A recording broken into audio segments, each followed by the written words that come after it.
Hello and welcome back to the Cracking FAANG YouTube channel. Today we're going to be solving Leetcode problem 2244, minimum rounds to complete all tasks.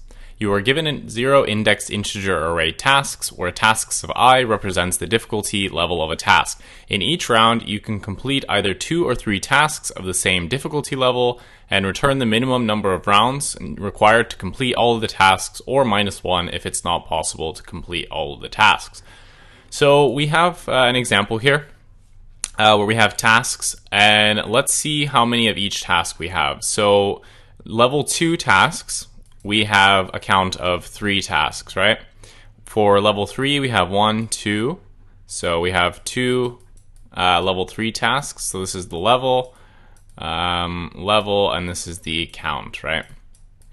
And then for 4, we have 1, 2, 3, 4, 5. Okay, so we have 5 for here. So let's see. Remember that we can only do 2 or 3 tasks at a time. We cannot do more, we cannot do less. So to do all of the level 2 tasks will take a total of 1 because we can do them in one go and complete it. Same for the level 3, we can do them in one go. And remember that we can only complete tasks at the same difficulty level. So when we commit to doing a difficulty, we have to do all of them. So we can do this also in one.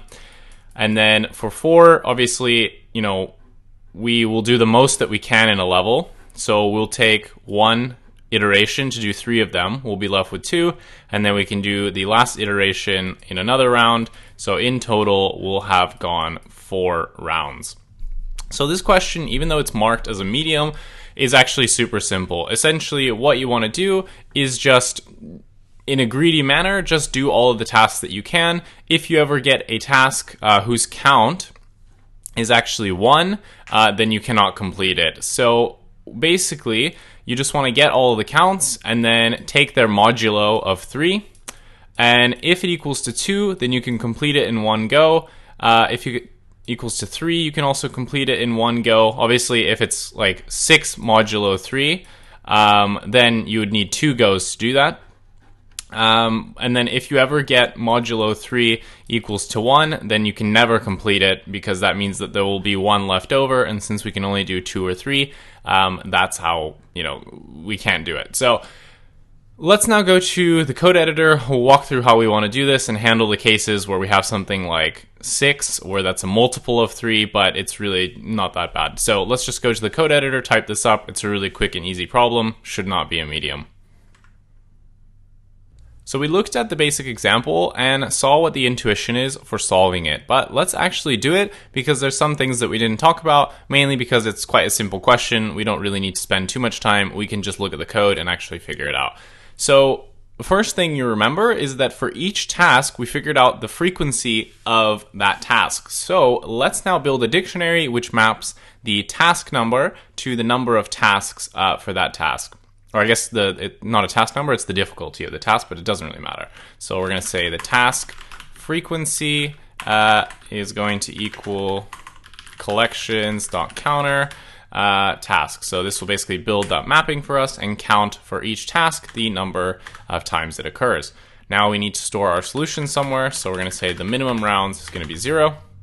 And what we're going to do is we're going to loop over our dictionary for each key value pair, and we're going to do our computation. So we're going to say for task count in task frequency dot items.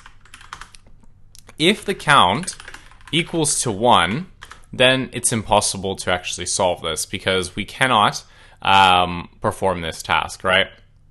If it equals to 1, we can only do tasks in 2s and 3s. So if it's 1, we can never do it. So we're just going to return -1. Okay, now what we want to do is if the count is a multiple of 3, then we can just do them all in one go. We don't really want to do multiples of 2.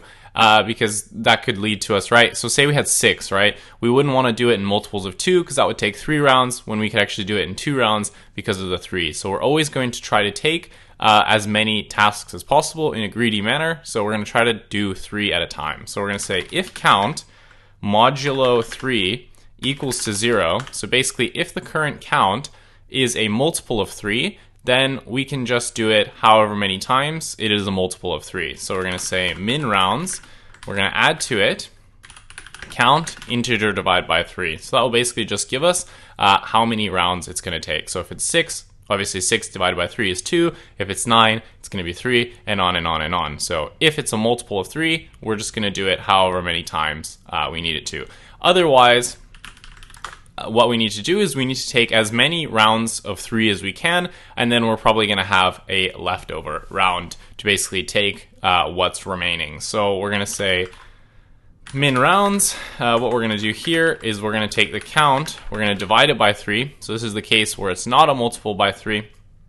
We're going to take whatever that value is, and then we're just going to add 1 for it to basically pick up whatever's left afterwards. So this will catch any sort of remainders. So that will do that. And at the end, all we need to do is simply return the minimum rounds. Just want to run this, make sure I didn't make any syntax mistakes. It looks fine. Let's submit it.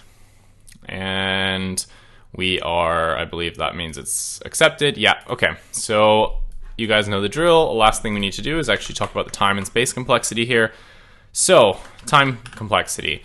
Obviously, we need to build this dictionary here. So in the worst case, each task will only appear once and it will be unique. So for the time here, this is going to be big O of n, where n is the number of tasks. And then obviously we need to loop over all the tasks. So that's also going to be big O of n. Doing all of these computations, that's a big O of 1 check. So in the end, our time complexity is big O of 2n, but we know that asymptotically, that's the same as big O of n. Space complexity wise, we have 2 variables here that we define, min rounds, which is just an integer, so we don't have to worry about that. That's the constant space allocation, but this task frequency, the size of this will depend on, I guess, the number of tasks given to us. So that's going to be big O of n because we need to store all those tasks. And then obviously where n is the number of tasks in tasks. Okay, so relatively simple question. I really don't think this one's a medium. This is probably an easy question. I mean, you're doing just some basic math and building a dictionary.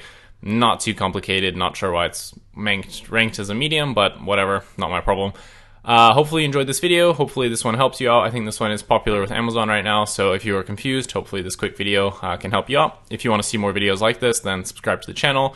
Don't forget to leave a like and a comment. Help me out with the YouTube algorithm. Otherwise, thanks so much for watching and take care. Bye.